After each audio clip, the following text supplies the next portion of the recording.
2, 1. Warning. Watch very closely now. 3, 2, 1. Bzow! Check that out. The following podcast features terrible jokes. Did you know you can use Hot Wheels cars when you need to make a saving throw in D&D?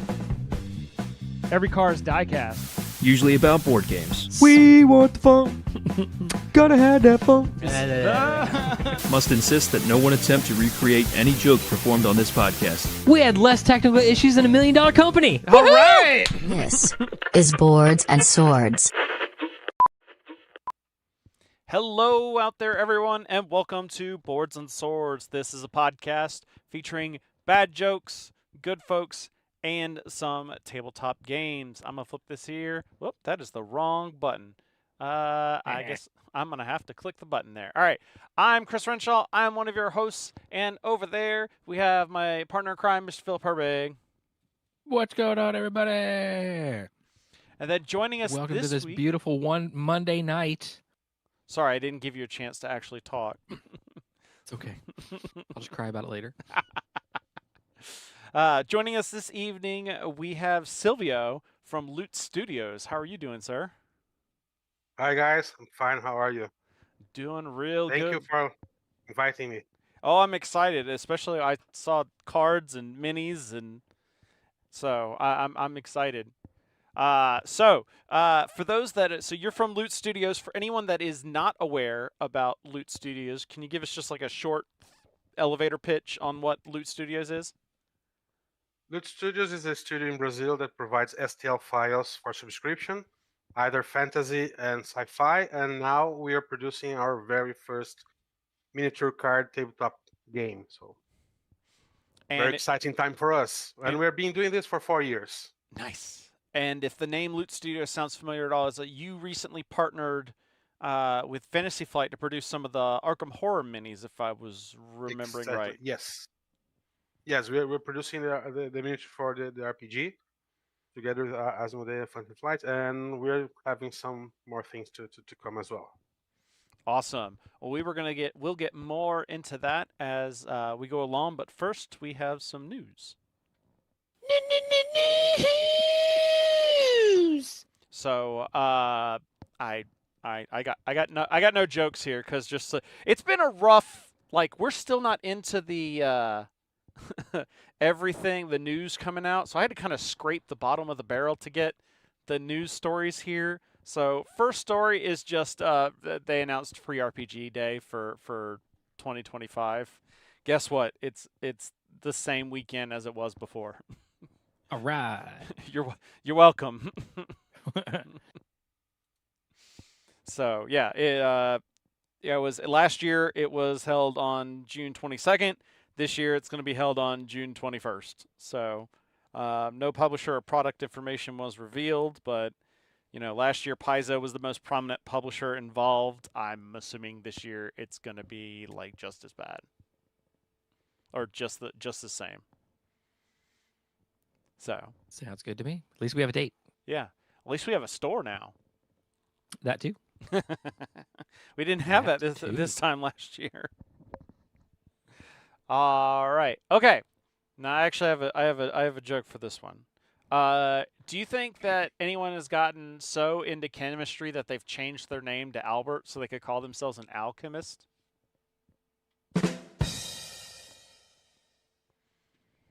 So, the card game that for like basically every anime that doesn't have its own dedicated card game, Union Arena, they're getting a Fullmetal Alchemist.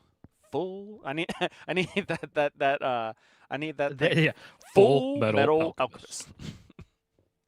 the clip there, but Bandai's going to release a Fullmetal Alchemist booster set for Union Arena TCG in summer 2025. Just if you don't know what Fullmetal Alchemist, it's there in the thing, but the set will be available in starters and boosters. The cards from a set of 100 different cards and 6 action point cards with alternate art and or design cards from those types.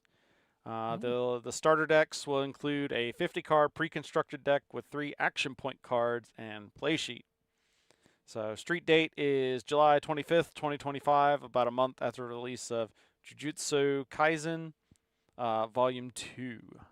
So Yeah, it seems like so like either the RPG or the anime is big enough to have its own card game, or it's in one of two different TCGs. There's that Weiss Schwartz card game or Union Arena. It's in one of those. It's in one of those two. So, fun Hey, but fact. at least we're getting the cards on the table. Yeah. Fun fact, I've actually never seen Fullmetal Alchemist. It's been on like my I should. Are you about to disown Yes. I mean, I might. me? I'm gonna have to call up Ashley and be like, "Hey, just take his computer away. This is now the Philip show."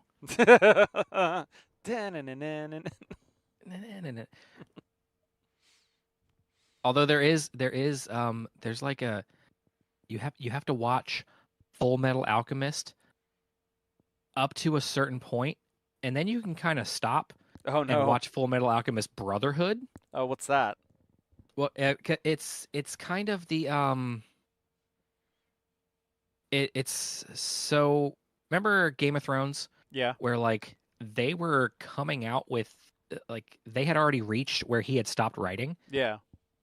Little bit of the same thing. Like the anime had already synced up with the manga, and then they didn't have anything else, and then the manga finished, so they made Brotherhood, which kind of did some retconning of the first anime, and then added the other stuff back into it. Moving on. Hey Philip, if you see the comic book character that got bit by a tick and then suddenly went crazy, you could say he went Mantic.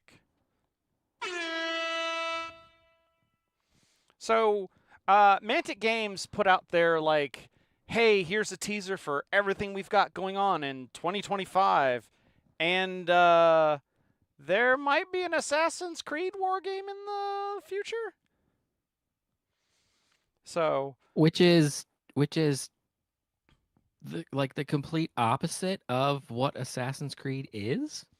I don't know. Like, I could see maybe like a skirmish. Like, so it it If it's like a 1v20. yeah, like I could see it being more like a campaign thing, maybe like a co-op campaign or a versus campaign thing, where or scenario type game where you've got like you set up a bunch of guys and like maybe you have to get to your victim to kind of like take it out without like avoiding all the like you have like a generic sheet for how all the random NPCs act, and like maybe you or versus your opponent of like who can get to the target and kill them first, kind of. Yeah. Which Little that bit would of be kind of cool if that was the yeah. case. PvPvE. Yeah, or even if it was like co-op kind of thing. But I mean, yeah. we really at this point we don't know anything. We just might have to. Maybe we'll have to talk to our friends over at Mantic. Yeah, there was a whole bunch of stuff. Like here, I can just play quickly the video for all the 2024 stuff. If that, it's just real short. But like they got all sorts of things coming on. Like apparently, of course they have your Kings of War stuff. Those demons look really cool for Kings of War. I will say that. You know, Firefight. Apparently they had an epic game. I didn't even know about this. This is one on my radar. Then of course you got your Halo Flashpoint stuff. Yeah, Epic Warpath. This is like the tiny, like the Legions Imperialis game that we showed. This is their version of it. Yeah. Oh, nice. And then of course you got more Worms, the board game, Labyrinth, Walking Dead, all sorts of stuff. Yeah, and then it's like if you thought that was big, and then they like flare a quick second, they just like flash up the Assassin's Creed thing. So looks like a lot of cool stuff coming soon from Mana Games for PvPvE. Just play Arcadia Quest. I mean, the difference being for Arcadia Quest would be like if you were trying to avoid all the enemies while you were trying to get to the other person. Yeah. That would be which I guess you could technically do. So, all right. Hey, I lost a bunch of money betting on some jewelry stocks, and my wife said that's what I get for gambling our money away. So, Philip, you remember I made a big joke about how D&D Hasbro needs to stop trying to like squeeze all the money out of D&D and start licensing with other companies the property? It appears they've listened. Yeah, apparently. I don't know if this is exactly what I was talking about. But Hasbro It- signs a D&D gambling license. So Hasbro and its Wizards of the Coast division have reached an agreement to license D&D to internet gambling company Games Global for the creation of gambling games featuring the brand. The first release under license will be Dungeons & Dragons Tales of Riches from Neon Valley Studios in Q1 2025. Additional games are also planned as a part of the collaboration. They will harness the world's greatest role-playing game to create an immersive, high-engagement slot experience, giving operators a chance to tap into the global fan base, the company said in the announcement. I'm assuming they mean that Games Global will get chance to tap into the global fan base of D&D, I'm assuming. I'm thinking that's where it's going. Yeah. Yeah. Be careful. Beetle's got one arm one-armed bandit will backstab you. Oh, apparently that Epic Warpath, that's second edition. First edition was 28 millimeter. Okay. So I mean, I don't know what's your thoughts here on the gambling? I don't. It's a slot machine. I mean, I've been to Vegas a handful of times, Yeah. and like the slot machines, they're all the same. It's just with different pictures painted on them. Yeah. I mean, Now, sure, see, they're, you know and what? that's what you're looking at here. What's the card? There's a card game in D&D, like in universe in D&D. I want to say it's like three dragon ante or something like that. Oh, But like, I would like to see a video machine of that. Like, at least where it's not just another slot machine. Like, if you were gonna yes. say like, I'm gonna do gambling, like at least in that sort of sense, then it's like in universe kind of,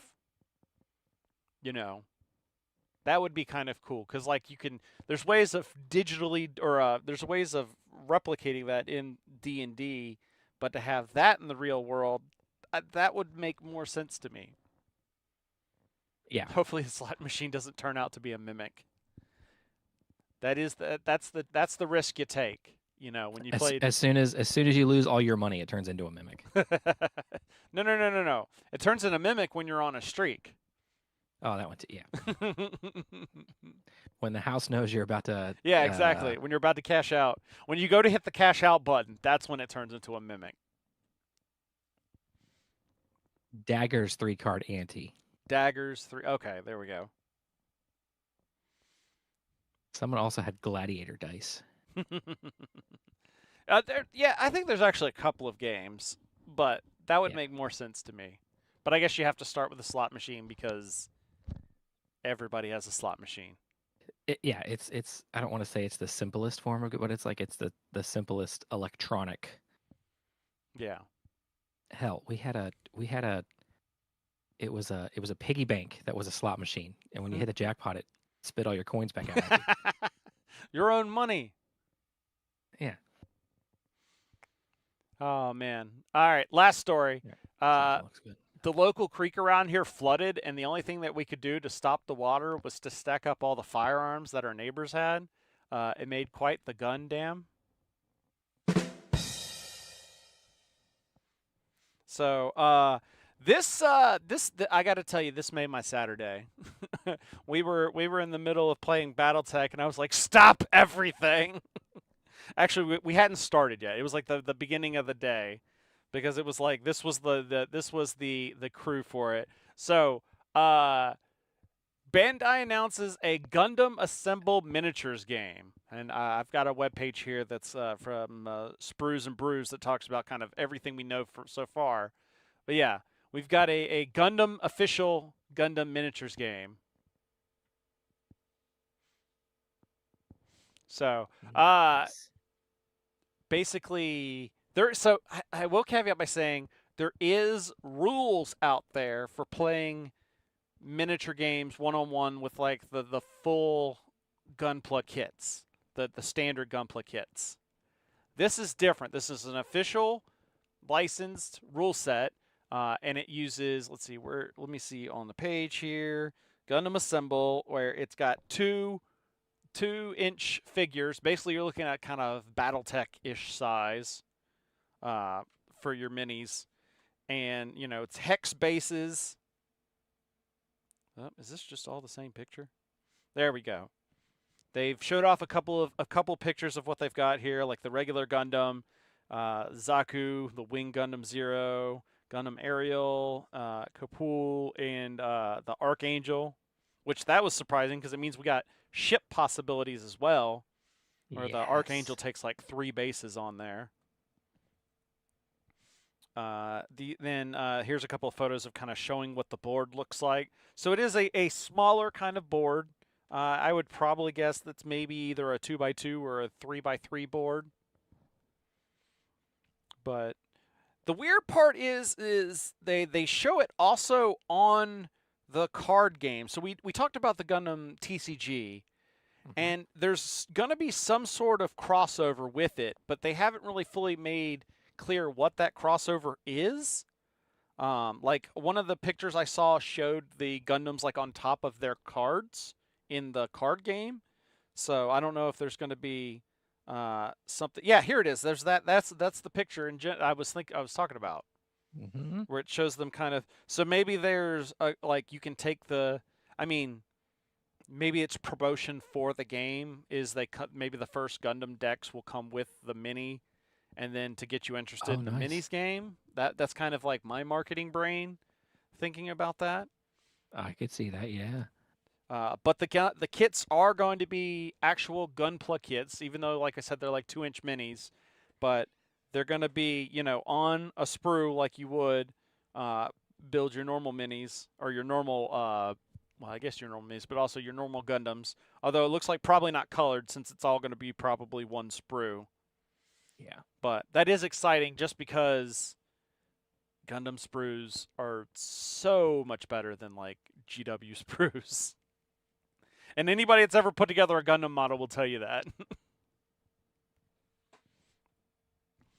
But yeah, they announced here like this is all the different starter decks for the TCG that's got like, they're going to be like 12 bucks basically. And then there you go. There's some good pictures. Like we got Tall Geese is going to be in one of them. The 4 starter sets.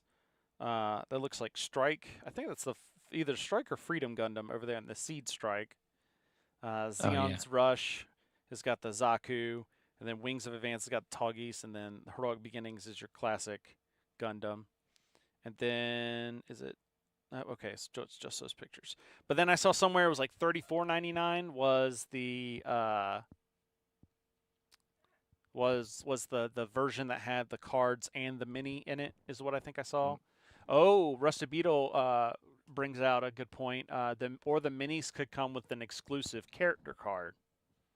Oh, there we go. That's another possibility as well. Waiting for the Zaku spam list. That will be Philip's list.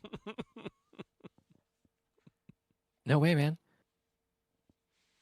00. When it comes out. When it comes out. That's the problem. That's the problem with something like a property like Gundam is, there's so much to mine that you waiting for any one specific Gundam. My screen just froze for some reason. But Burning Gundam. Oh yeah. Even though for some reason the model kit is called God Gundam. Yeah. Well, no, because that's the actual name of it. So, which is because the US, it was being shown to children, and we get all censorship and stuff. They changed the Dark Gundam was supposed to be was actually the Devil Gundam in Japanese, and Burning Gundam was God Gundam. That's why it's G Gundam. That's where the name come from. So, but it became Burning Gundam over here in the States. It's like the Yu-Gi-Oh episode where they replace the handguns with fingers. Like, hey, you got to come with us. Oh. So that's new Zaku, boy. That's 12 Zaku. So I don't know, Fabio or Silvia, if either one of you are Gundam fans at all. Yeah, I tried once a long time ago, but it was way too much information. Like before, we were talking about Full Metal Alchemist. I said, does the Alchemist like heavy metal bands or some sort of thing like that? That's my knowledge of anime and manga. So Yeah. I, I focus so much on the miniatures and the games that when every time my son or a friend of mine that enjoys Japanese culture or Gundam or Evangelion or anything in between, I say, hey, I don't have much more space left here to acknowledge the names and the timeline and things like that. I have a friend that he knows the timeline of everything. So, oh, it happens this episode, happened that episode, and he's watching everything that comes into the universe of anime and manga. And Daniel, one of the developers of Maledictions, he's actually love anime, love manga. He usually in the past translated things into Portuguese for the fans here in Brazil to watch the episode. I mean, but for me, that's way too much. I love the kids, but that's it. I mean, that's the everything that I can handle of. I've dabbled with my share of Gundams. I used to love Gundam Wing, and I've watched like the Evangelion series. Nothing much more than that, but I do have a couple Gundams in my shelf. And just like Silvio said, Dan, one of the designers for Malediction, is a big anime fan, and he knows a lot about his mechas in general. It's like Rusty Beetle says in the chat. It's not like there are 29 plus different series and timelines to keep track of or anything. Yeah. All right. So there you go. That's the news. All the links are in the show notes for anyone that wants more information. Hopefully, by the time we get to our next episode, the regular news train will start flowing again. But now we're going to turn back to our guests here, Silvio and Fabio, who joined us here, kind of in the middle of the show. But that to talk about Malediction. But first, you kind of want to talk about we gave the the brief pitch on Loot Studios, and you had mentioned you had been going for about 4 years. Do you want to talk about any of the projects you've done up until now? Well, at Lucha Studios, like I said, we started 4 years ago, working exclusively on developing STL files and creating bundles for fantasy. Then we upgraded to science fiction. We started doing special projects along the years, like the Journeys, Idavelier, which is a special IP that we're developing based on Vikings and creatures and characters of this folklore. But it's always related to STL files and to sculpts either for 32 millimeters for RPG tabletop games, 75 millimeters for people who wants to paint miniatures, and that's it. And a couple of years ago, both Alvaro and Renato, who are the CEO and art director of Loot Studios and owns the studio, they say, "Hey, we like playing games. We Everybody here likes to play games, to paint miniatures, either play card games. They love to play Magic. We had Warhammer fans. We have anime fans. We have everybody at the studios has a little thing related to gaming. So they said, okay, why not we do our own game and see what happens? Let's gather every experience that we have as a gamer, as a fan, as a professional of the industry, and put it all together and see what's happening. So that's how Malediction came about 2 years ago with a different name at the time. But we decided to do that because everybody loves to play games. So let's do our own, play our own, and see if we get people to come along and enjoy the experience. So that's now on the crowdfunding, and the game's ready. We're playing on conventions, and yeah, I think that's the short version of the story. We all came from a gaming background. Fabio and I came from Simon. Uh, we had Dan that is came from the online gaming or mobiles and things like that. So we just found out that we could do the game and have fun. So we took advantage of Loot Studios artists who are awesome to create both the art, the drawings, the illustrations, and the miniatures for us. So it's a one hell of a ride. I mean, it's really cool. That's pretty awesome. So I always like to ask, especially because when we get the opportunity to have international to guests, because Philip and I were just dumb Americans, and limited as to like our perspective here. I always like to ask, kind of, what is tabletop gaming like in Brazil? Because it seems like every country has their own kind of culture with it, whereas like the UK, and it's all formed around like clubs that you have. Where in like Germany, there's a lot of like bars, and like you see a lot more like gaming bar type atmosphere. Whereas for us, it's more centered around like your local store kind of piece. Yeah, here in Brazil, it's really different because, for instance, we don't have the culture of playing games here. It starts. It's very new, this kind of thing for us. So in the past, people say, "Hey, why I want to stay indoors playing a game when I can go to the beach and have fun outdoor? Because the hot weather, it's always sunny, so people want to do outdoor activities or do something, you know, outside their own homes. But at the same time, we always got connected to the American culture and the European culture, watching movies, listening to people playing games, and meeting people that travel abroad and brought RPGs, brought board games and stuff like that. So people start playing that here in Brazil.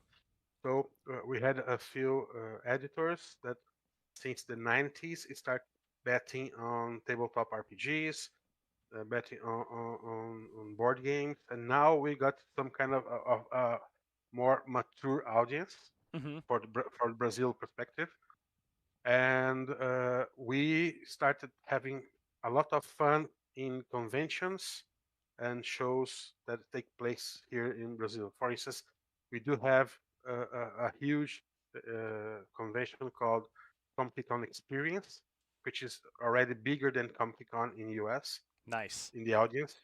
And we do have board games, we do have movies, TV shows, and it's a huge, really huge game show. We do have Diversão Offline, which is another convention dedicated only to board games and offline activities like printing and painting miniatures. We do have a lot of publishers here in Brazil and distributors. We have Loot, who is starting now, but we had Galapagos, which is owned by Asmodee, and it's a big company here that distributes board games here in Brazil as well. So we're starting to get a more mature audience and professionals that are related to the board game, but we are far away from things that happens, for instance, in US or in Europe. We went to Spiel last year.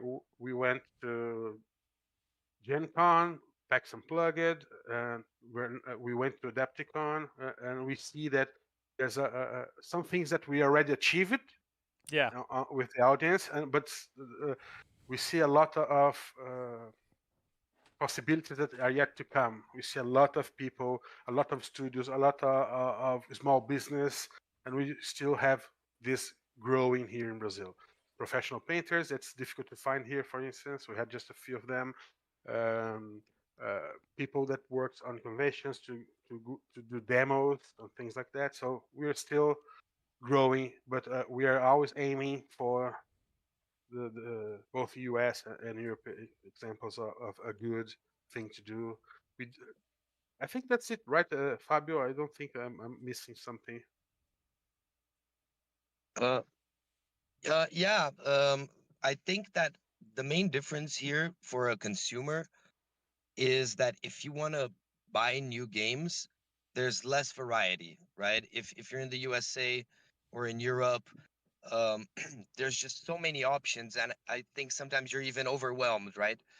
So sometimes a couple smaller games that end up being distributed in Brazil get super popular here because of the fewer options, and then they have more visibility in our market. So um there's some curveballs, like the Brazilian market is huge for some niche things because of this. I think because of people who risked years ago, and now they have consolidated their place in the market. So we have a couple of different, I don't know, styles of board games, I think, that are more successful here than they would be somewhere else, like trick taking games and games that are smaller and easier to manufacture. That makes sense, especially because I'm not gonna pretend to know what the exact specifics are, but ever since worldwide shipping has kind of gone down the drain a lot the past 4 years, that I imagine getting games you know might Here in be. Brazil, it's a nightmare. I imagine if it's not like Europe or the U.S., I can imagine it might be a little uh, hard to get stuff out there. And if they do, it's probably expensive, which would explain why like smaller games or things that are easier to print, you know, might take off more there. Or it also kind of explains why like you guys. I'm gonna segue that into talking about Malediction because you've got the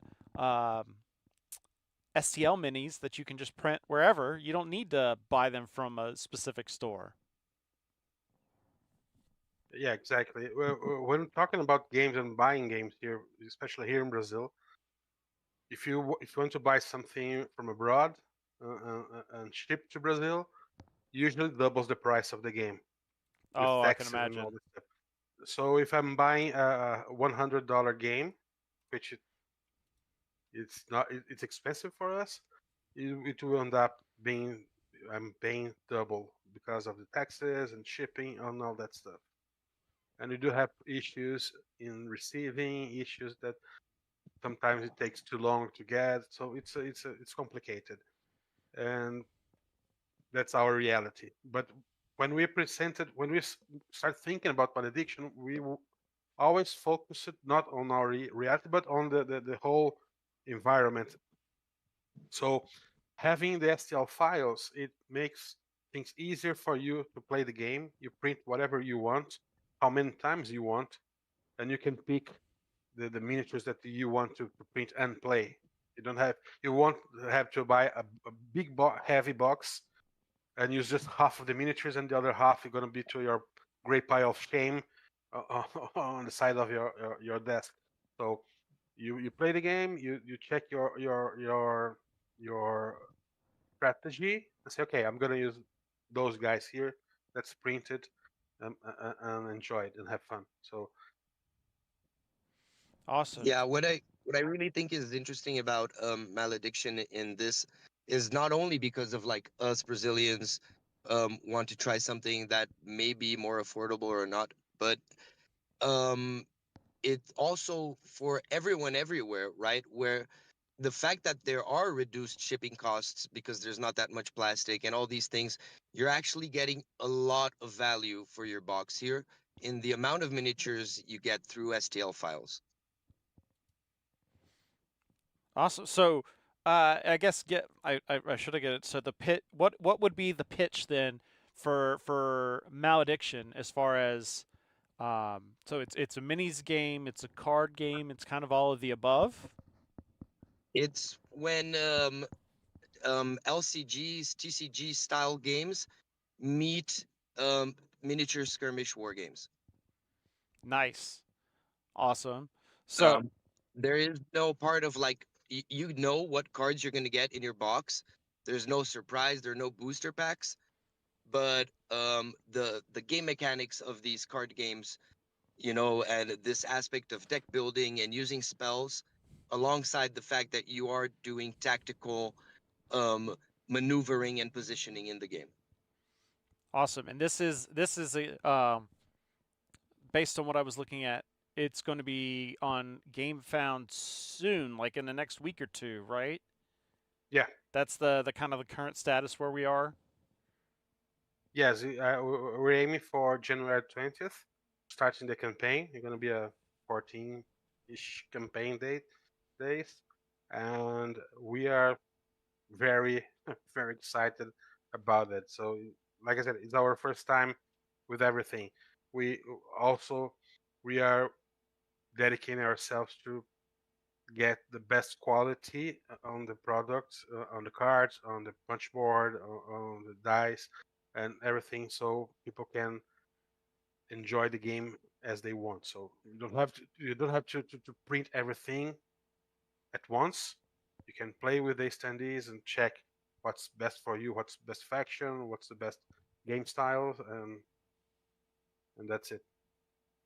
Nice. So they're just showing up the unboxing of the cardboard, where on the surface it just looks like an ordinary board game per se.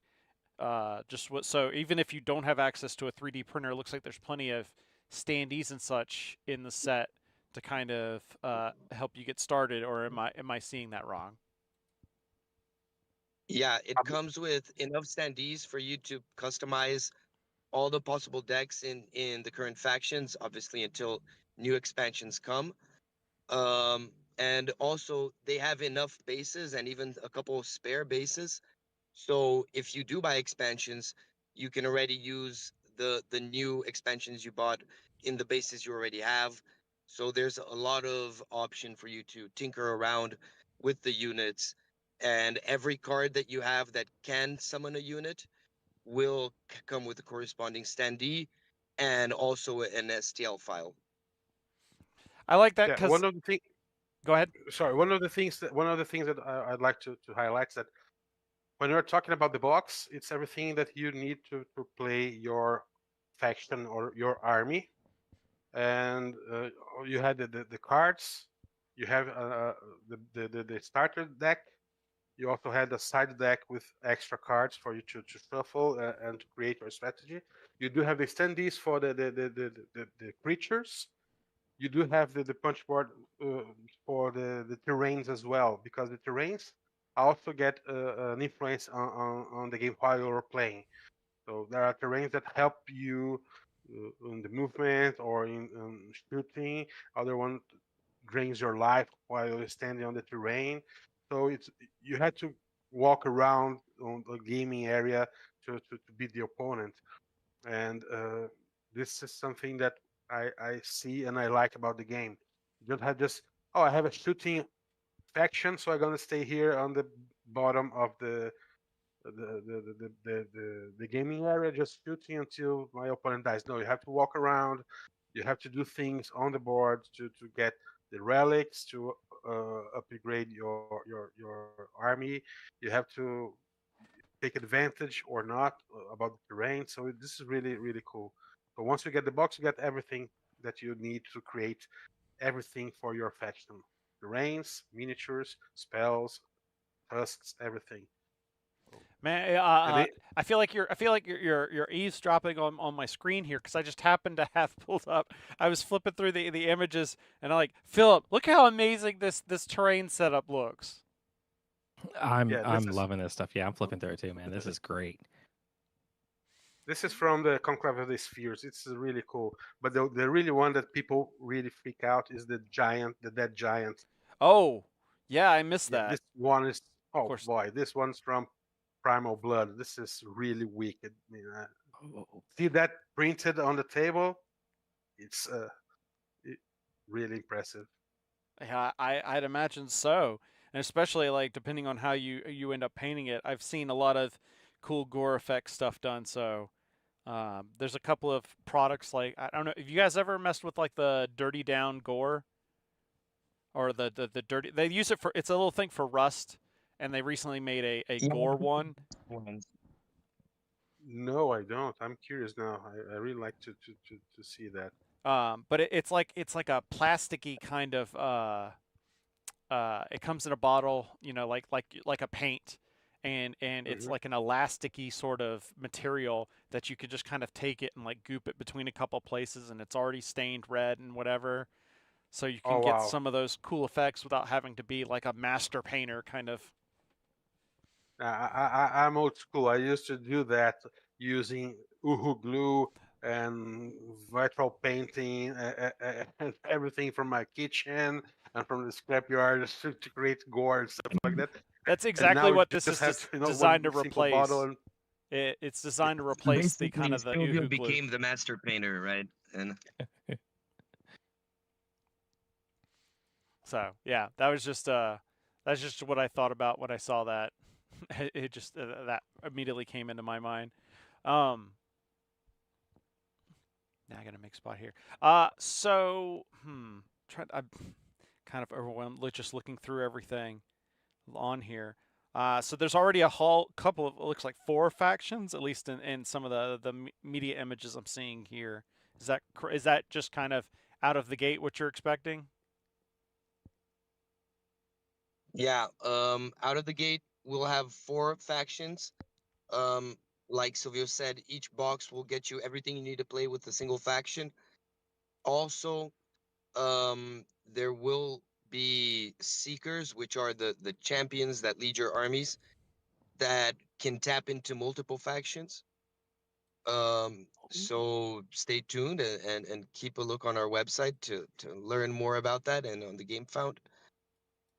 And so we, for now, that's what we have, but we are focusing on future expansions, and then who knows, right? Only the future can tell. Right now, we really are focused on making sure that the launch is very, very successful and reaches as many people who we believe would love this game as possible. yeah, Awesome. and each faction has its own style. We had some differences, slight difference between each one. Not only the visual and the concept of it, but there are some. Once you start looking at it, you see some different game style that you can develop and create when working on a faction. So we do have a very easy print and play on our website, so people can start looking at the rules and how it works. But once we go deeper with the cards and go deeper into the concept of the game, you start paying attention of those uh, singularities. Okay, I can do these with Order of the Sphere, but I cannot do these with Primal Blood. Primal Blood are gonna do another approach with my army, with my spells. Legion of the Falling is gonna be something else entirely. So there's a lot of things going on while you want to choose the faction that you like the most. So in the future, like Fabio said, we're already working on a roadmap for 2025. We're working on a lot of stuff for the game, but for now, we want to promote those 4 factions and see what people can enjoy of them. Do you have a kind of a easy breakdown of the basics of how the game is played, just to compare, just to kind of get an idea of what makes this game stand out from other games? Yeah, of course. So in Malediction, the players are playing as seekers, which are these powerful champions, and they're fighting against other seekers in this region called Malediction, and they're looking for powerful magical relics, right? Which are found in the husks of their previous owners. So the guy died, and he left. His body became a husk for this relic. And when you play the game, you score victory points, which are called mastery, by defeating other enemies and also by claiming these relics that are on the battlefield. Yet, if I kill the one of your units that is holding one of these relics, he drops the relic and the mastery that you had gained from it. So there's this push and pull where the relics will make your unit super powerful, but at the same time, do you want to risk putting them in the front line, which I think is very unique. Also, while you're playing, each round you'll be allotted. You'll start with a pool of echoes, and each round you'll get a few more. but it's a slow replenishment. And you use these echoes to not only deploy your units, but also to cast spells. So at the start of each round, you really want to look, am I going to deploy all my units at once and then have no room for spells? Or am I going to put a couple units, then cast a couple spells to make them stronger? And even still, you can deploy, there's a deploy phase at the start of every round. So once units are on the battlefield, you can deploy other units adjacent to them, right nearby, which is up to 1 inch. So you don't need to start deploying every round back at your deploy zone. And I find that very intriguing. And you cannot do this if your unit is engaged. So once again, that's why Silvio said beforehand that there's a lot of movement and there's a lot of tactical movement necessary in the game, because if you want to do a forward deploy, your opponent is obviously going to see you moving forward.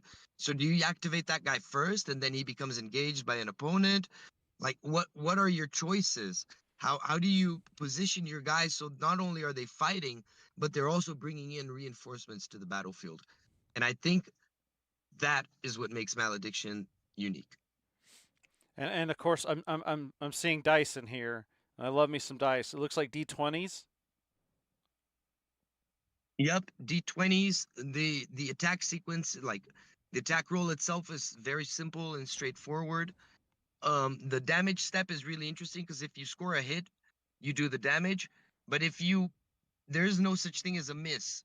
You score a graze if you don't hit, and then you do lesser damage. But every time you attack, damage is done. So there is like a constant game progression.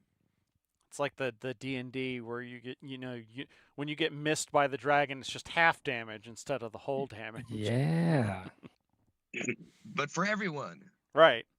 I'm just looking in the background of of one of these images here and like just seeing some of the larger terrain sets that you were talking about in the background. It's just so cool. I love the artwork on this. Both the sculpting and just the card art itself. Yeah, we got such great artists, and also that's the Alvaro's vision of what he wants for the game. So we started like a normal fantasy world, but when we start looking at it and thinking about our own IP, said, okay, let's go a little bit darker, a little bit grim, a little bit, hopeless on this world of Malediction. So the artists start creating such an amazing artwork, and see those boys sculpting. It's something. I mean, for me, it's magical. You see a blob in the computer, and all of a sudden, the guy starts working on that with his pencil, and you get those miniatures. I mean, it's insane. It's really insane. And being 42 millimeters, which is just a little much bigger than usual, so much fun to paint. So much more details visible to the eye that Right. you can really enjoy. So really cool. Yeah, I've recently been painting the Halo Flashpoint, which is I don't know the exact dimensions, but it is a bigger scale than like your Warhammer stuff, and it is definitely makes it a little bit easier to paint some of those details. So yeah, and you were talking about like because all you need is just kind of one of these faction boxes. I've just been kind of flipping up and showing on the screen just a couple of the different faction boxes here. How much are you anticipating one of these would go for? For the campaign, from the crowdfunding campaign, I'm not sure. I think it's about $69 for each box, but I might be wrong. Anyway, I think it's gonna be $69 for each box. Yeah, and of course, if you have different pledges with more boxes, you get the discount. But I'm not sure how it's gonna end the retail phase, because we're just aiming and looking now Gotcha. for the campaign. But it won't change that much. I think for the retail it's gonna be 79, so $10 plus. So not that. Yeah. I mean that doesn't based on everything I'm seeing in the box that sounds about right. Now when you buy for just speaking for the campaign, when you buy the faction box, do you get the STLs that come with that faction? Yes, yes. So when you get let's say, oh, I want to have the Primal Blood.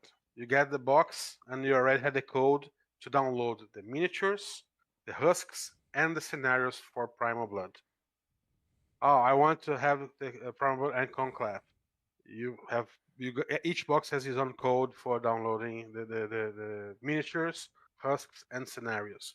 So it's you get everything. You get all the creatures, all the scenarios for that faction every time you pick one of the boxes. Oh man, it's such a small detail, but I'm just such a huge components guy that like just seeing like all the bases being different colors for each faction, like the D20 is a different color, like those just sing to me. We have some surprises for the campaign for add-ons and stretch goals, which will be fun. But rest assured that with the box, you get everything that you need. And the fun is that once you have the box and the STL files, you can print as much as you want. You're not limited. Okay, there's just one time you can print the seeker, or one time you can print the scenario. No. You want to do 12 scenarios and put on the table, or do whatever you want. You can do. I mean, you're free to choose whatever and how many you want to print. And this is something that we also talking with people during the conventions. They say, oh, do I have to have the printer to play the game or to join you guys in future tournaments? Not at all. You can play our games with the standees. You can play with unpainted printed miniatures if you want to. You can go and paint like a pro and play the game as well. So we're not cutting the fun of people that, oh, I don't have printer. Oh, no, you can use the standees and have fun with us anyway. So this is really cool about the idea behind the game. So you can have fun if you do or do not have the printer. That seems to be like such a growing trend in gaming, and I'm all for it. Where like I mean, I grew up with playing one of my favorite games is BattleTech, and like the original box didn't come with minis. Like it came with cardboard back with it when it was in the FASA days. It came with cardboard standees, and like that's all you had. And if you wanted to, you could upgrade and get the metal minis or whatever. But when you're just a broke kid, and even now, I remember I had those boxes when I was a kid. I had BattleTech, Ogre miniatures from Steve Jackson Games. oh yeah, and I had lots of fun. But I was in Brazil. I have no idea. Right. I have no idea that there was miniatures. When the first time I saw miniatures from Games Workshop on a catalog, a black and white catalog from 1994, I have the catalog with me until today. I said, "Oh my God, do they have miniatures of Minotaurs, of Space Marines, orcs?" I was crazy, and I had no idea how to get those. So I spent half of my youth dreaming about making Xerox copies of the catalogs, just have the illustration of it, oh yeah, cutting that, and creating my own standees yep. for gaming. And when I had the opportunity to travel from abroad and went to one of those stores, I remember it was, oh my God, or I can remember it was 20 years ago. I mean, it was a lot of, and I saw the blisters. I said, "Oh my God!" I was literally in heaven. I mean, I was picking up blisters of everything that was in the store. I didn't care. I was just picking blisters. I just Man, want minis. I gotta have it all.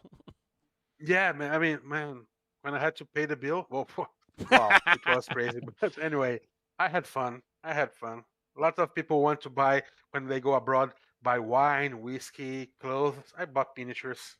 They make fun of me until today. I went to Gen Con. The last time I went to Gen Con, I was walking around on my free time, and I saw the booth of Kingdom Death. You know Kingdom Death? Oh the yeah, video I've never Yeah. played it, but I know of the game. Yeah, me too. but I saw them and said, "Oh my god, it looks so cool! Yeah. I must have one." I pick up one. I have no idea which one I got. It was really cool. I mean, it was a limited edition of $60. I mean, when I came back to the hotel, the guys were making fun of me. Silvio, you work at Loot Studios. We have 3,000 different STL files of miniatures. Why? I mean, I don't know. I just love it. I mean, it's on my blood. I can't resist. I mean, it's really fun. I don't know. That's like saying like, oh, you're an artist. You never buy anybody else's art as well. Yeah, I mean, I think that we are, like I said, we are now in a different moment of the business with the STL files. STL files, when you design a miniature or you design something in those digital forms, you had more freedom of details and poses and things like that you cannot do when you want to do a miniature for pressing mold on hard plastic. It's a different situation. With hard plastic, you are limited for some reasons not to do as much as you can do in digital. So once that's the difference. Now with digital files, there's a lot of studios doing miniatures for everybody, doing miniatures for their own games. Like, I mean, see what we had now with Trench Crusade, amazing I campaign. was gonna ask if 5 you million. guys have been paying attention to Trench Crusade. I love the work of Thomas. I mean, I fell in love with him since Mordheim. I have miniatures here on my table for Trench Crusade, Bestiarian miniatures that are doing things for them. I do have Turnip 28.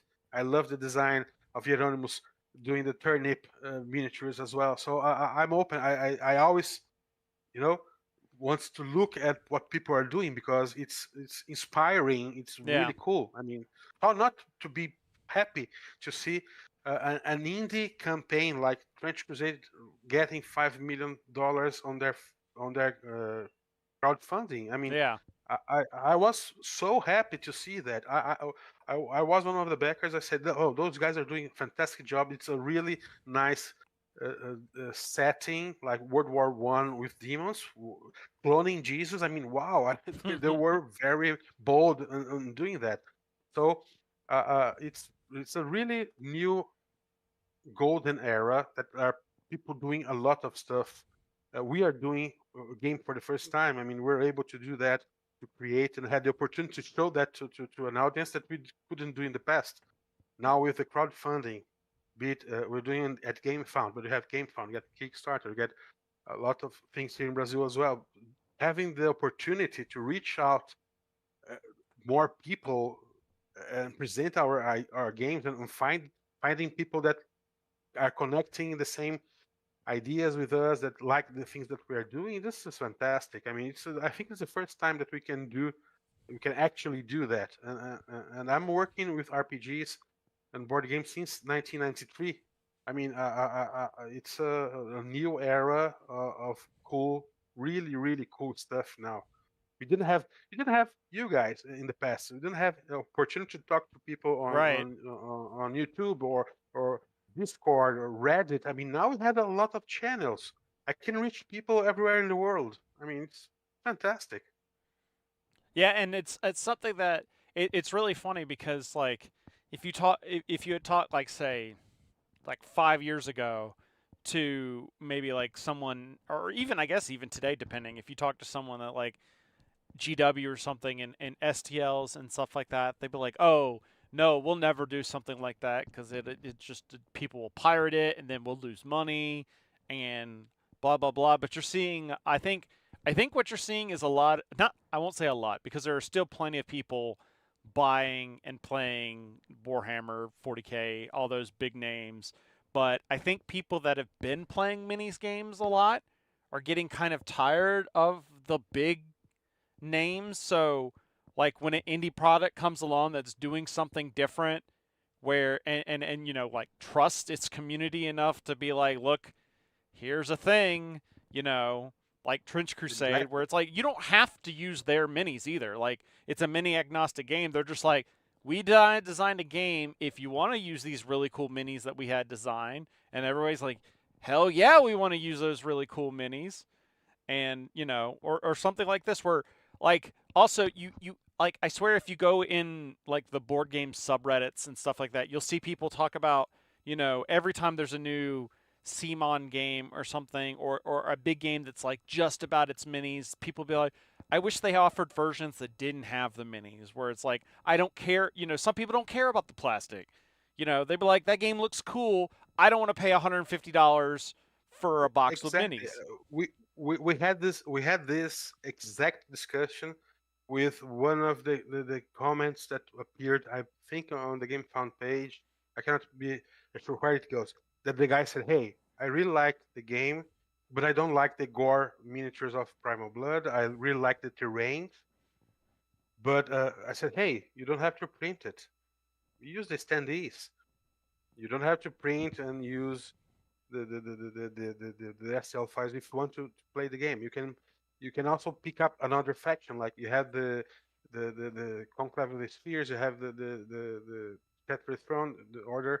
So it's something that you can decide by yourself what you're gonna explore the game on your gaming table and with friends that you have. So uh, if you don't like the more gore or more brutal miniatures, you don't have to print them. You can use the standees. But I love the terrains. You can print as much as you want. Yeah. Of course, you have the limitations to use on the gaming battle. But hey, why not use on your RPG sessions? Yeah. Yeah. There you I go. don't mind at all. I mean, I want to see Thunder Steps in every single D&D dungeon in the world if I could.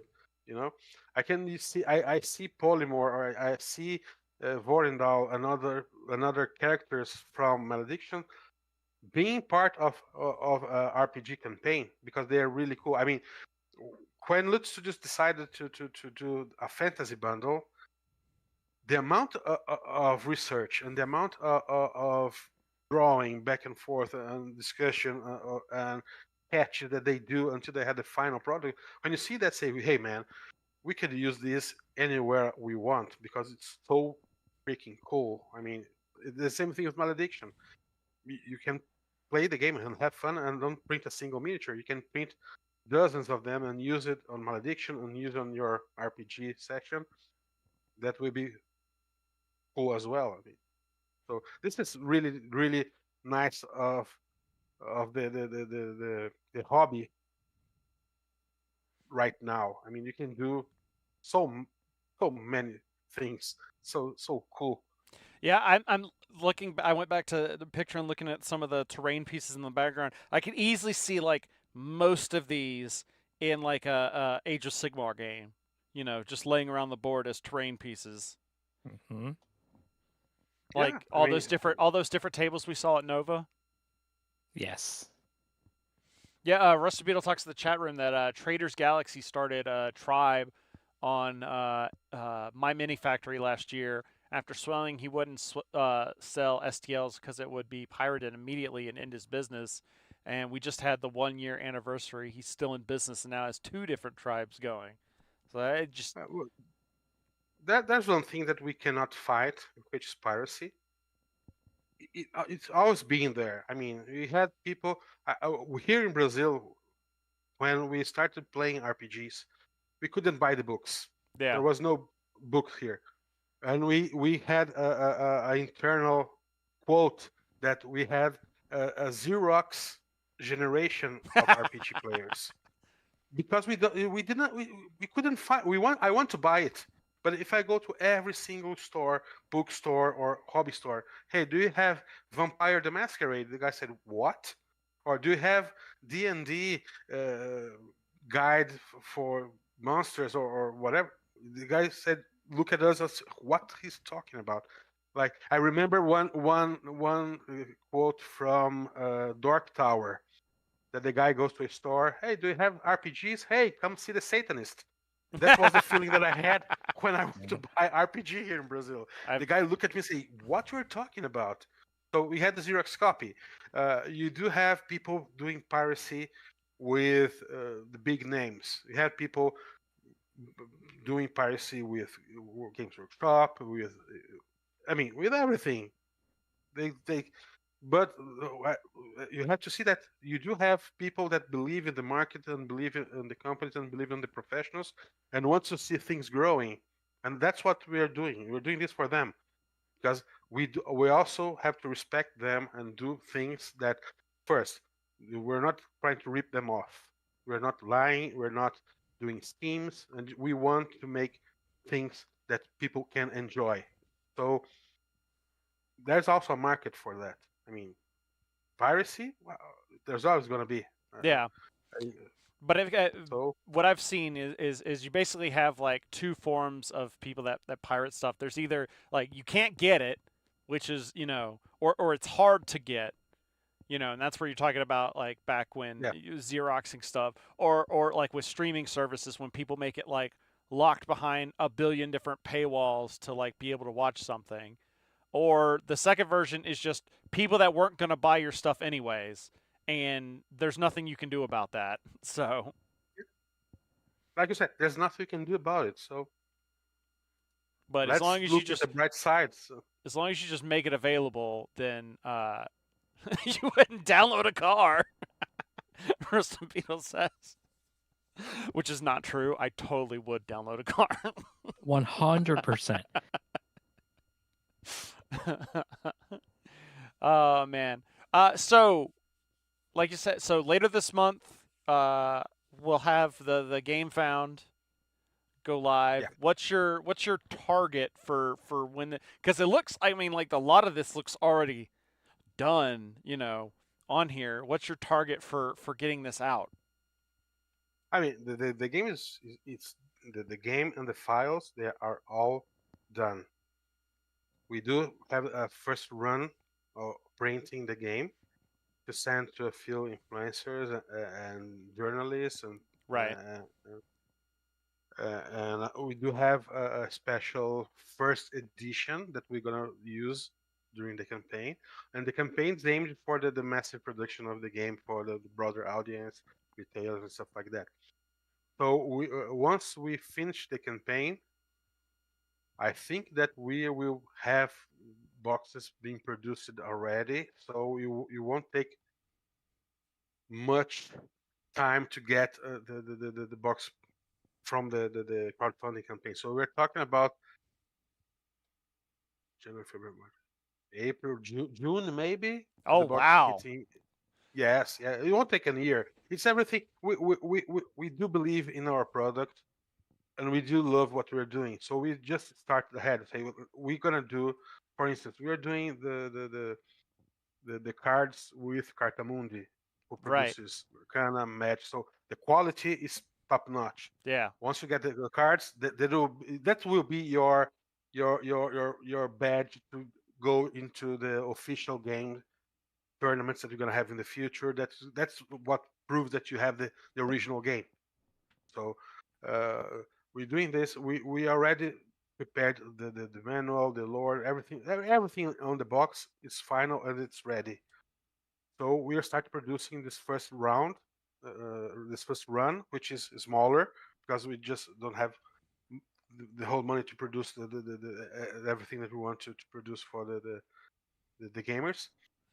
And we are using this first run to do first distribute it to influencers and content creators, and second to have a special prime edition, uh, first run, first edition, whatever you want to name it, for those who join us on the crowdfunding campaign.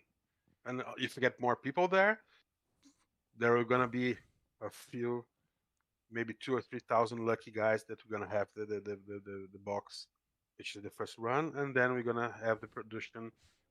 But we're aiming for the middle of the year.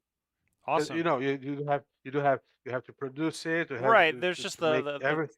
physicality of timelines it takes to print or to publish everything, and then Yes, shipping and and shipping. Yeah. But we are aiming for this year. It awesome. won't take. Won't take What long. about given that everything's for the most part done, once all the funds get gone through and everything, are you going to be looking to sending out STL files like immediately, or is that gonna be more of when the physical box comes in? No.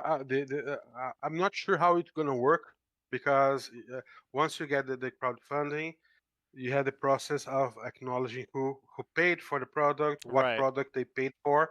Once we have this information, we could send the files already for them, so they can get the files before they get the boxes. But on the box you're gonna have the code. So I'm not sure how it work. The logistic works here, but this is something that people are asking. So I'm gonna talk to the production team to see how it actually works, or if we could send the code beforehand, or if what we could do to make people enjoy the miniatures before they get the box. But it's not clear for me right now how it would work. But it's something that we had in mind. We said, hey, it's an STL file, so it's easy for people to download and to have fun before they get the game. Right, and that way you can have everything printed out and painted so that when that box shows up, boom, you got everything ready to go. Exactly. Yeah, that's it. Yeah. So, but it's something that it's not on my turf. Right. I had to check the production to see, hey, is it feasible? Is it possible to do that? If they say yes, I don't see why not. But unfortunately, I have to check with them. But it's a good idea. I mean, we could have people printing, painting. We can do painting tournaments. We could do whatever we want while people are waiting for the game. So you don't not just have to sit down and look at the window to see the FedEx guy arriving, or the mailbox. The mailman I've comes with done the the box. follow the FedEx driver route before. Your driver's 10 stops away. Oh God. And the same thing here in Brazil. When I buy something from abroad, we have the tracking code. I can say, okay, it's left Belgium, so it's gonna hit South America soon. Then it comes here. It arrived in Brazil, so they sent to Curitiba, which is another state, then to another state, then to another state, and then arrive at me. And sometimes it doesn't. Sometimes I get a paper say, "Hey, the guy from Belgium didn't fulfill the right documents, so We're shipping back to him." Oh my God! It's a ride. It's a. It's a 5 minutes away from my home, so I had it shipped back to Belgium, and I said, "Hey, guy, could you please do another document and send it to me?" So I know the drill. All right, Phil. Oh, excuse. Before we did have a question earlier in the chat, but what kind of printers does Loot Studios use? Oh boy, we do have a lot of printers there. We do have Bamboo for the FDM files that we're using, for instance, with the scenarios for us, and bigger printing material. But I think since we are a studio that works with STLs, we get a lot of contacts from printers all over the world. Say, hey, we had a new printer. Could you test it? We could use it. Ah, yes. The thing is that at our studio we had a lot of different printers because we do test the files on every single printer to see if it comes okay.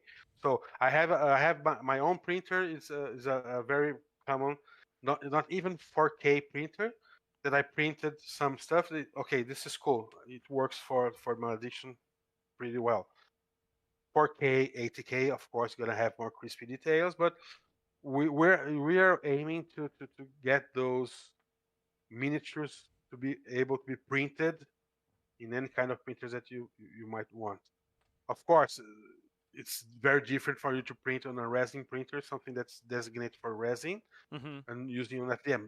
But still, we are we do, I can check it, and I can send the information later for you guys, and try to use this as a I think message it was on just our curious, just to kind of, board. when you got a big, huge miniatures company, like what kind of printers are you using just as a reference, you know, just to kind We of. do have Elegoo, we do have Anycubic, we do have Bamboo. Oh God, It's like a But I you know totally get what you're saying. Where like companies will be like, "Oh, here, please use our product," and then tell everybody you're using our product. exactly, yeah. So the one thing I can say that when we open the door to check you see those lined up printers and say, "Oh my God!" and they are just And then the working fumes just coming all day. off. Yeah, I recently saw the bamboo printing one of the scenarios that we use for Malediction. Oh, but it was so fast. I mean, it was. I said, you guys put something on the FDM so that it could be faster because it's really like it was no crazy printer. It's really fast. I've also been seeing now a lot of FDM printers are trying to get in on the mini space by bringing like smaller nozzles so that you can print like miniatures with FDM printers.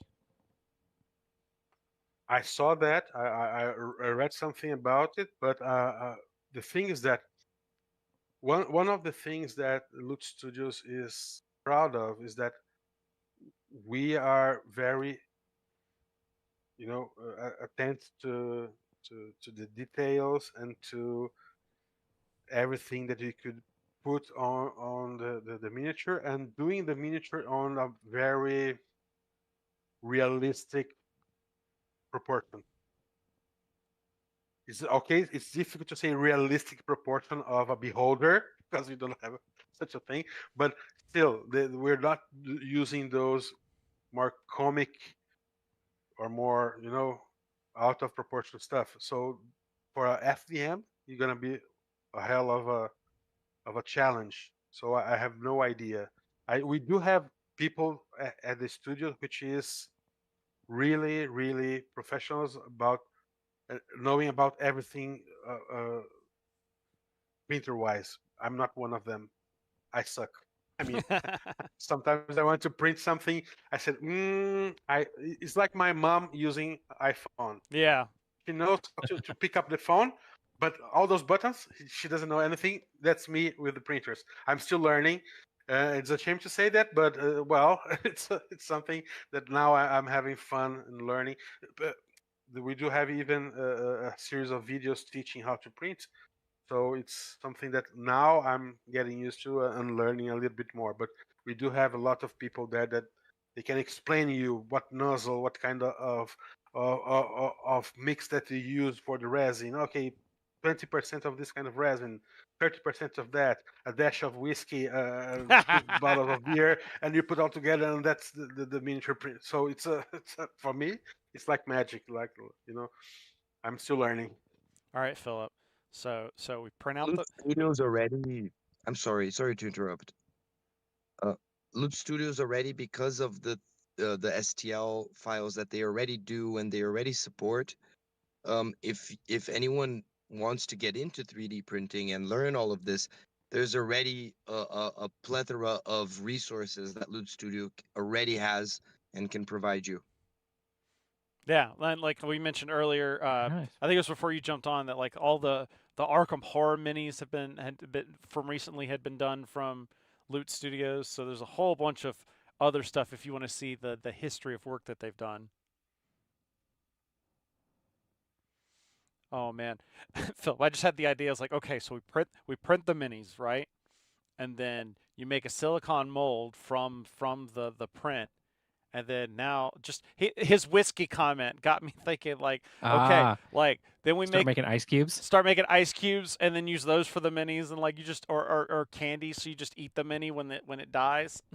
There we go. Yes. So Philip, you any questions I didn't get to?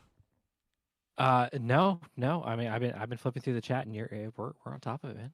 Awesome. Fabio, anything that we didn't get to that's worth mentioning? I have just one last thing. I don't know if you guys are accustomed to using Tabletop Simulator, that you can get on Steam, but we are making a Tabletop Simulator module for Malediction. It should be available and online at the launch of the GameFound campaign. So because we truly do believe we have an amazing and really fun game. So all of the cards are going to be there, all of the standees, and you can try the game out for yourselves. There's like a demo mode, and then you can try with the starter decks, and you can even build your own deck. And we really um, believe that this is an amazing game. So we really think that having people try it out even before they buy it is the best way. Oh yeah, no, that is really that is worth mentioning, and that's good. I love to see that because it is really nice to be able to just like, oh, I can play the game now and try it out. I don't have to sit around waiting. Or when you get that the what's it that the good dopamine hit from buying it and then the campaign ending, like, well, now I gotta wait, you know, normally like a year plus. Not it doesn't seem to be may not be the case here, but now you can keep that hit going by just going on Tabletop Simulator and just playing with it until you can play with it in the flesh. Exactly. And I've seen many people already like in while we're testing the simulator, and we're also like during play testing and so on, people already are thinking of like deck building and how they're going to break the meta. Oh, no and doubt. and I love it because there's not even a meta yet, right? Yeah. And people are already thinking of this. So I love it. So I'm very excited to see everyone's reaction once the simulator comes out. Yeah. I am not one of those people. I'm the one that's like, you go and do all the theory crafting, and I'll just borrow the list you come up with. Yeah, I know. I'm one of those players as well, I have to confess, but then at the same time, playing and finding the metas also work for me. So I as a player, I'm more casual. At work, I have to be a little bit more competitive. Right. Obviously. Awesome. And I will make sure to, I forgot to do it for right now, but by the time that this goes up, check the show notes. I will have the link to the game found in the show notes, so that if you're listening to this, watching this, all you got to do is look in the description and click there. But I'm assuming that is the best place at this point to keep abreast of everything going on having to do with Yeah, malediction. yeah, that's correct. Awesome. Or in the case of Robotech, RPG Tactics Tech Checks Watch 12 years. Fair point. Fair point, Rusted Beetle. All right. Well, we're gonna wrap the show up unless you guys have got any last bits that you'd like to say. I really just want to thank everybody that is involved on the game, that come to visit us on the conventions, that give us opportunity to talk about the game and to have fun, remembering lots of good stories and things like that. So a huge thank you for everybody. Hope to see you guys on the crowdfunding, and hope to see you on the conventions, visiting us and playing the game with us. You're gonna be at Adepticon, you're gonna be at Gen Con, PAX, UK Game Expo, Spiel. So it's gonna be a really busy year for us. Half of those you may Thank you even to have you. product for. Yeah, yeah. So it's gonna be really really fun. So I have just to say thank you for the positive comments and the positive behavior and attitude of every guy and girl that came to the booth to join us on the Discord channel, from the Malediction Discord channel, and you guys that do amazing stuff to promote and to spread the gospel and spread the news for the industry. So big and huge thank you. Awesome. So I'm gonna hit that little button there. Don't go anywhere. For those patrons, remember in the chat, we'll be switching over to the Patreon Discord channel after this for Philip and I. So with that, take it away, Philip. And that's been our show. We want to thank Silvio and Fabio from Loot Studios for hanging out with us and putting up with Chris's amazing jokes for the news stories. If you like what you see, you got to check us out, boardsandswords.com/live. It's got the link to the streaming channel plus the schedule. Boardandswords.com/Patreon. You can help support our show. And feedback@boardsandswords.com. Send us information. Send us love letters. Send us hate mail. Send us something. I'm sure Chris is lonely. He doesn't get a lot of mail over there. Sometimes, you never know. But yeah, feedback@boardsandswords.com. That's the place to go to for all the information. Like you said, let us know who you want to have on the show. Next time, I had to quickly pull up the schedule just to see. But next time, I believe we're going to have someone from Corvus Belli to talk Infinity. Just had the huge new N5 release, new edition of the Infinity war game, so that'll be cool to hear about. Facebook at Boards and Swords Pod, at Boards and Swords Chris on Instagram, and at boardsandswords.com on Blue Sky if you need any other places to go. But check it out. Help support the show at patreon.com/boardsandswords. But we'll be back in 2 weeks. Like I said, we'll be talking to Corvus Belli about Infinity. But in the meantime, remember that every gamer has a story, and this one you can print out at home.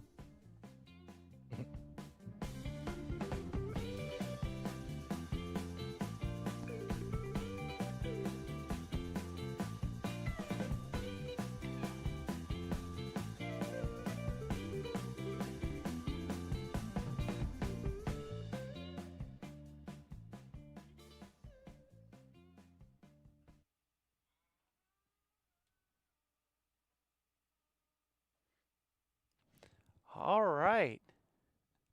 Yeah, that was a very vivid chat today. That's awesome. It was really fun to remember all that stuff in the past that I was struggling to get games. Oh yeah. I was boy, struggling too, but for a lots different of reason. Sorry? I said I was struggling too back then, but for a different reason of just not having money. Yeah. We didn't have money at the time as well, and our money sucked compared to dollars. So it's like, oh, I have $1, meaning that it's 6 times worth our money. So it's Yeah, I remember scraping and scraping for every dollar, and then just being like, "I have $5. I can go buy a book at Borders." that was me. guys, thank you very much for your time. I really enjoyed it. I really, really enjoyed. Awesome. Thank you. I want to check the Infinity one. I really like the game. I played a while back, but I really like the way they do the game and the way that it's played. I mean, it's really cool. Yeah, that'll be interesting. I just got to get I got to get the recording piece to work out right, because for some of them, because they're on the opposite side of the world for for us, so I have to record that earlier in the day and then just kind of play the episode, play the interview out front. And so I got to we tried doing it the other week, and the audio didn't come through all the way, so I got to work on that. Oh, boy. But awesome. Thanks to both of you. Thanks, Silvia. Thanks, Fabio. I'm going to My be pleasure. shutting the stream down. Thanks, everybody, for joining us in the chat. Like I said, patrons, you can head over to the special patron channel. We'll be there in a second.